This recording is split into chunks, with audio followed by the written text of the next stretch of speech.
Bonjour à tous, aujourd'hui on cherche à savoir combien de personnes formées SST à minima sur mon chantier de désamiantage. La semaine dernière, on a vu ensemble que le Code du travail imposait qu'il y ait des personnes formées secouristes. Et on a vu ensuite que le référentiel de formation de référence était le référentiel sauveteur secouriste du travail. Et ensuite on avait détaillé pour les désamianteurs et on avait vu que dans le cas des entreprises certifiées au traitement de l'amiante, il n'y avait pas le choix, il fallait être absolument sauveteur secouriste du travail.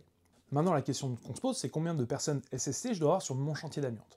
Alors là, on l'a vu, la réglementation est relativement floue. Donc dans ces cas-là, je vais regarder ce que dit la norme de certification, la NFX 4610. Et là, celle-là, elle n'est pas beaucoup plus claire. Parce qu'elle nous dit qu'il faut qu'on ait un nombre approprié de personnes formées secouristes du travail.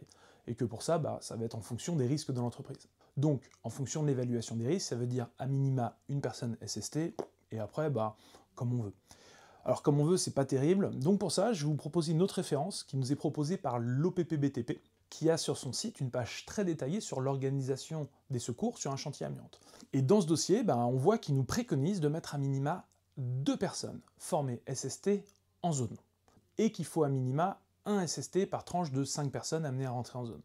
Donc là déjà, on a quelque chose de plus concret. Alors 2 personnes formées mais en zone, vous allez me dire, quid du problème où c'est le surveillant à l'extérieur qui a un accident, un malaise. Alors dans ces cas-là, ce que nous préconise l'OPPBTP, c'est de prévoir un protocole de sortie d'urgence pour les secouristes en zone pour aller porter secours au SASMAN.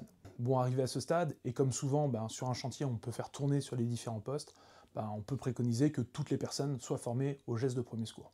Ça reste une bonne pratique, et à mon sens, mais ça c'est que mon avis, tout citoyen devrait être formé aux gestes de premier secours, donc pourquoi pas SST. Maintenant je vous laisse vous rapprocher de votre organisme de formation préféré, et je vous dis à bientôt.